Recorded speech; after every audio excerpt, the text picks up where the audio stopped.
Thank you, Honorable Speaker. Honorable Irene Mayaka. Thank you, Honorable Speaker, for the opportunity to also add my 2 cents to this particular report, and especially on the subject matter that we are discussing of the 2/3 gender. Honorable Speaker, first of all, it worries me a lot because it seems that we are trying to reduce this conversation to an us versus them conversation, which should not actually be the case.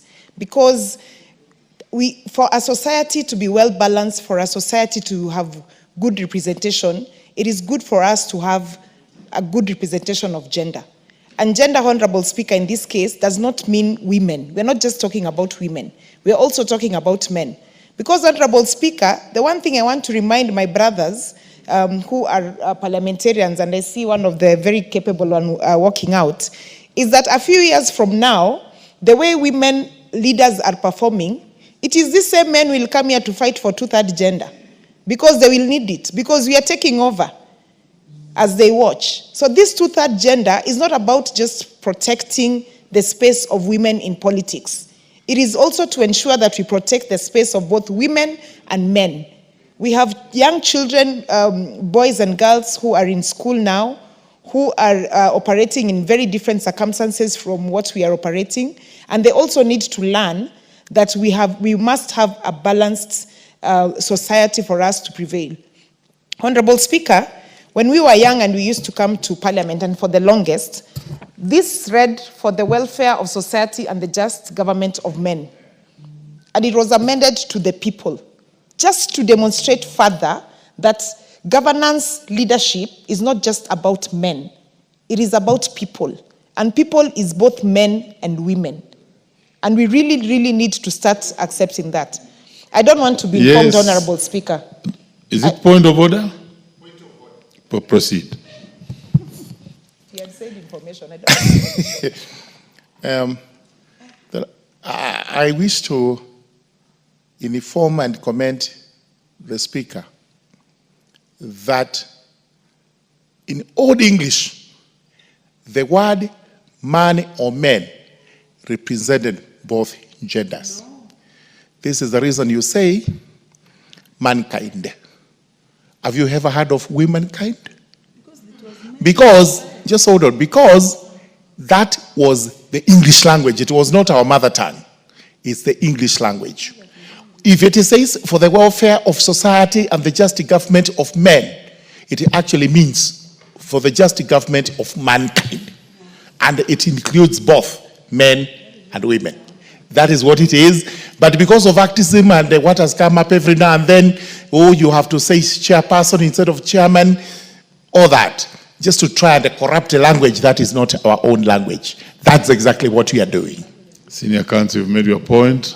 Honorable Mayaka. Honorable Speaker, Senior Counsel, and because he's my senior, I am just a third student in law.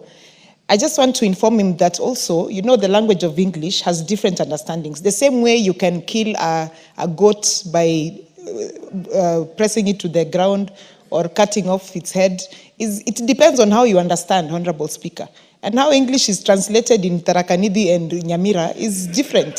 So I don't blame him for having a different understanding. But in my understanding, I understand that when they say for the welfare of society and just government of the people, is because it is a clear demonstration that governance and leadership is about both men and women, not just men alone. Honorable Speaker, back to my point so that I'm not derailed any further.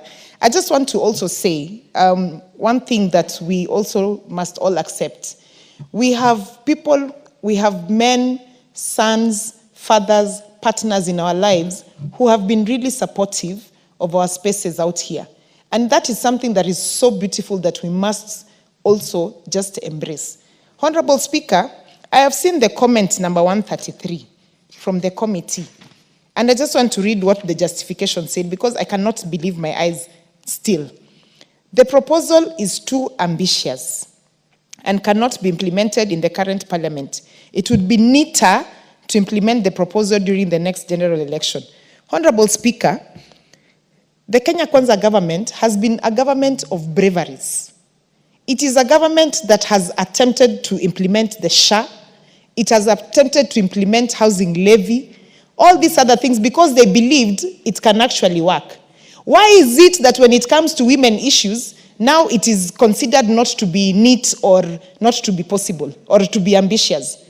Why are we afraid of implementing something because we think it's too ambitious? Since when did us as the people of Kenya, as leaders of Kenya, think of anything as being too ambitious? Just because it involves women? Because, Honorable Speaker, I really need to understand that better. I can't believe my eyes that this actually came from a recommendation from the committee. That when it comes to women issues, that it is too ambitious, that it requires neatness. What do you mean? Yes, Hashi can inform me. Out of order, you have no permission from the Speaker. You may proceed, Honorable Mayaka. Thank you, Honorable Speaker. Honorable Speaker, and therefore, I just want to say, and Honorable Millie gave very many examples of women who have come before us, others who are still in this house, who have been extremely, extremely fantastic leaders, and who we continue to learn so much from, because we also want to go in the same path that they've shown us. And therefore, Honorable Speaker, as I finish, I just want to say, and I am saying this being one of the people who do not support blind gender, because I believe that also when to whom much is given, much is expected. We have to put in the work. Those of us who are in these spaces, who have been privileged to be in these spaces, have to demonstrate to people out there, both men and women, that we are actually also capable. That is the only way that society will continue to believe that women as well as men, for us to have equity and a fair society, we must have both of them in these spaces. And finally, Honorable Speaker, I just want to finish by wishing all the women in this world, both in Kenya, Nyamira, and the entire world, a happy International Women's Day as we celebrate the day on Saturday. I thank you. The Honorable Florence Jamatia.